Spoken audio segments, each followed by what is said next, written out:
Hey Dungebags, what's going on? It's Landon Remixes here, and it is time for my review of the third studio album from the Chainsmokers, World War Joy. I gotta be honest, this one kind of snuck up on me.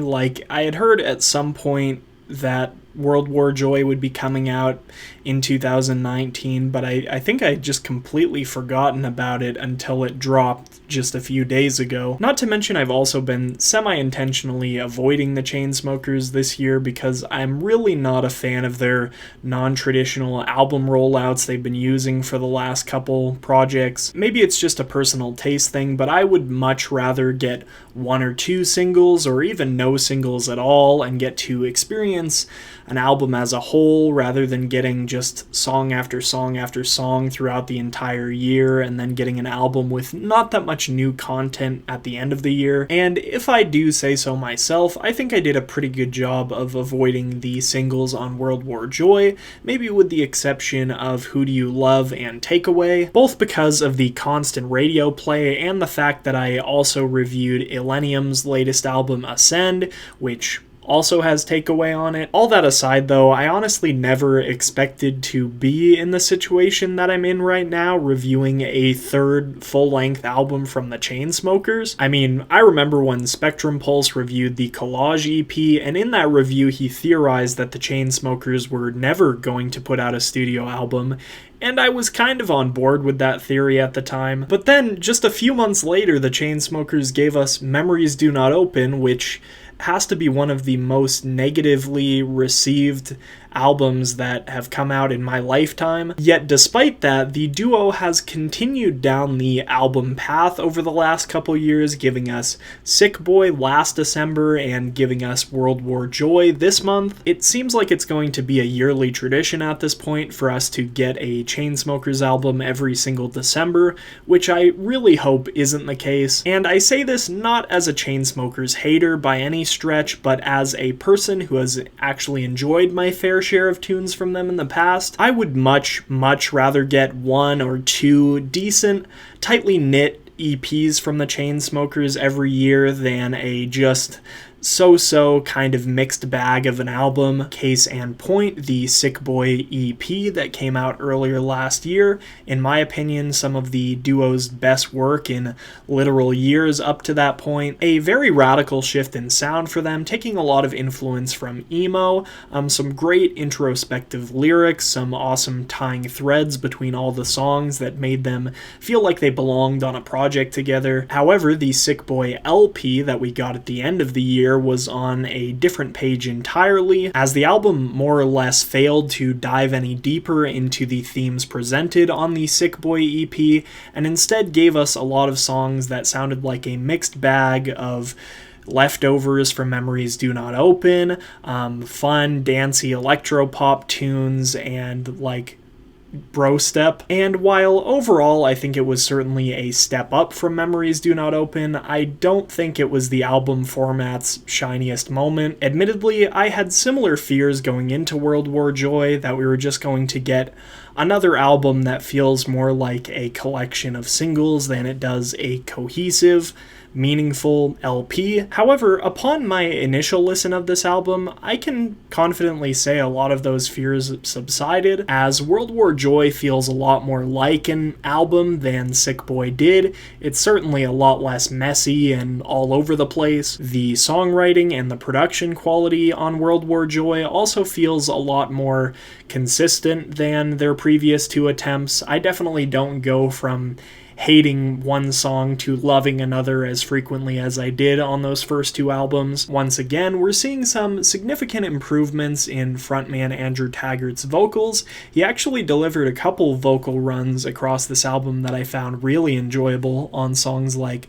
P.S. I Hope You're Happy and Kills You Slowly. If I'm being totally honest, this album's biggest offense is its artwork, which is just so plain and boring. Behind that, I'd say that the theme that the album's title implies with World War Joy is a bit underexplored. Really, the only connection I can actually make between the album's title and its music is that World War Joy sounds kind of punk, and the album largely thrives on its influences from pop punk and emo. World War Joy isn't such a great album that I'm just going to spend my spare time singing its praises or anything like that, but I do admire its cohesiveness and its consistency. For the first time in a while, I also feel like the Chainsmokers have somewhat of a sense of direction with this album, like they know what sound they're trying to achieve and they're working toward that. And even though I would much rather them kind of take a few years off writing music and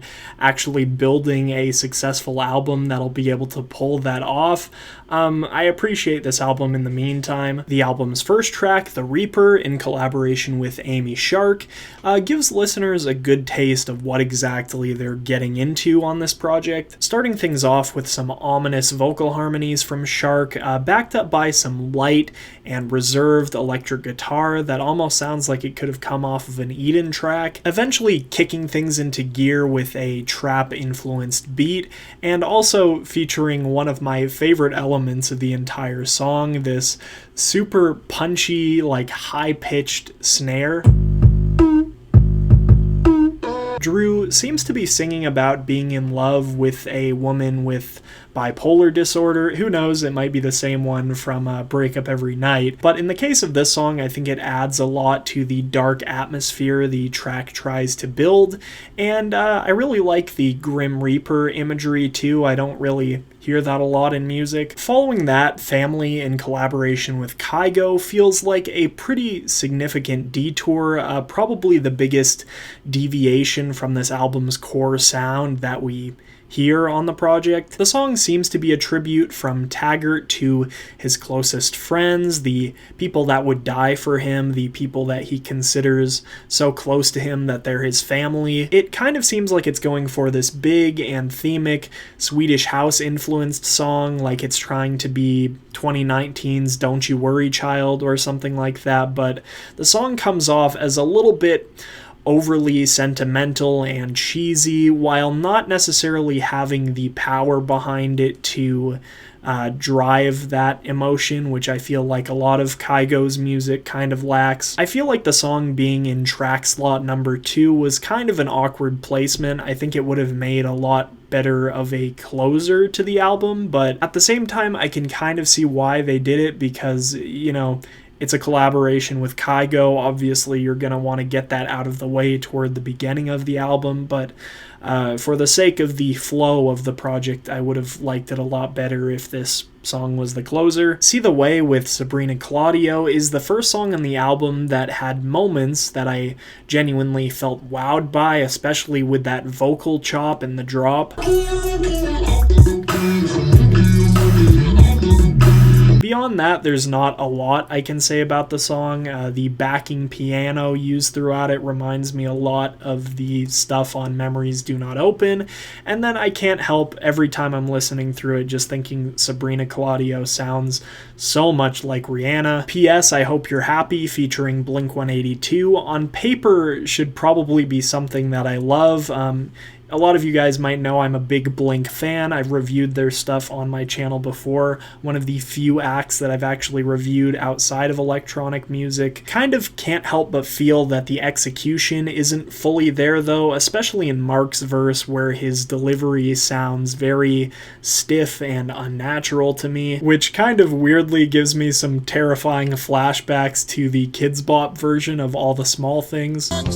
I do quite like that there's an instrumental break that subs in where a drop would normally be. It's very Blink-182 sounding, even though I wish the instrumental was a little bit more complex in that section. Though I don't really care for the song as a whole, it is a really cool moment on the album, considering, you know, the Chainsmokers' biggest song, Closer with Halsey, had a line about listening to Blink-182, and with this song it kind of feels like that lyric has come full circle. Following that, we've got Push My Luck, which is admittedly my favorite Chainsmokers song in a long time. A song seemingly about falling in love with someone who's kind of secluded and introverted, but just becoming so infatuated that you have to be with them. Really enjoy the punk-influenced acoustic drums that appear throughout the song, presumably a contribution from Matt McGuire, and then the vocal chops are just fantastic. Some of the best I've heard from the Chainsmokers ever. That second drop almost even makes me feel like I'm listening to a Grant song, which is high praise for the Chainsmokers.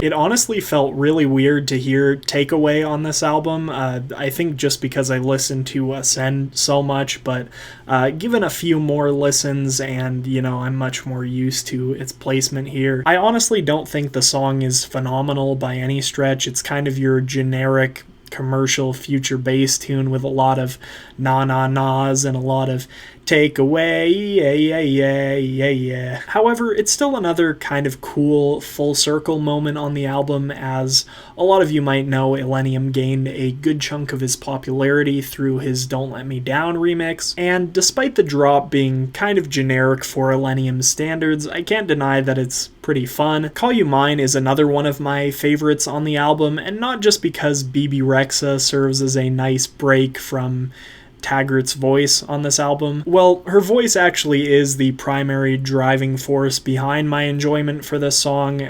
Some of those vocal runs are just so good.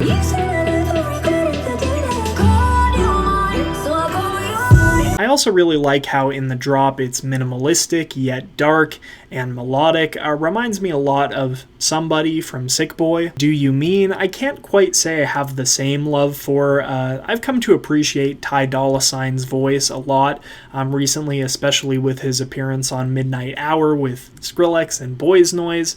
But this song just didn't quite do it for me. The chorus, which in my opinion really ought to be the height of the song, honestly feels like it's dragging more to me than the rest of it, and the rest of it honestly doesn't feel like it's really going anywhere or accomplishing anything either. I admittedly have similar problems with Kills You Slowly, despite the fact that, like I mentioned earlier, Drew does showcase some improved vocals. It's another dropless R&B tune, which doesn't seem to have a lot of texture or substance. It could really use some of that, considering it doesn't have a drop to kind of drive its energy. And then the album closes with, of course, the tune that everybody knows at this point, Who Do You Love, with boy band 5 Seconds of Summer. And I do like this song more than the previous two, but I'm still not all that invested into it. I think the chops and the drop are honestly not that good, and the backing drop behind it also, and I can't believe I'm saying this, sounds like a Marshmello ripoff. Beyond that though, I feel like Who Do You Love is trying to be too fun and bouncy when considering the subject of the lyrics at hand.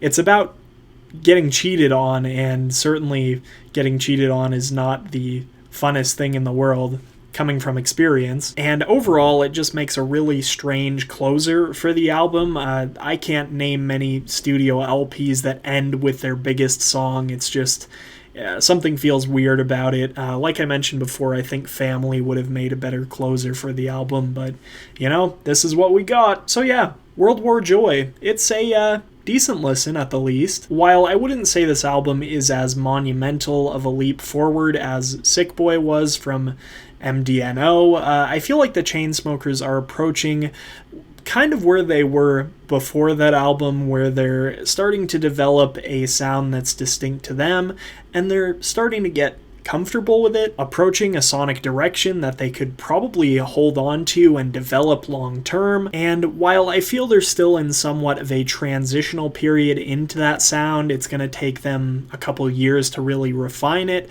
we still got a halfway decent album that has some good jams along the way. And though I don't necessarily like as many songs on this album as I did on Sick Boy, I feel like the consistency of this project really boost my opinion of it. So for World War Joy, I am feeling a strong 5 out of 10. As always, if you guys haven't listened to this album yet and you would like to, I have the Spotify link down in the description below to listen to it. And if you have already listened to the album, make sure to let me know what you think down in the comment section below. I would like to take a quick moment to shout out my sponsor, Audionamics. They make audio source separation tools that are great resources for DJs and producers like myself. I have personally found their software, especially Extract Stems, to be especially helpful in making mixes, mashups, things like that. And if that's something you're interested in, you should definitely hit up the sponsor link down in the description below and check out their products, because if you buy anything, I'll get a nice 10% kickback from that. If you are new to the channel and you want to see more content like this, make sure to consider hitting the subscribe button, and if you enjoyed the review, leave me a like. Anyway, I'm Landon Remixes, and I'll see you guys next time. Peace.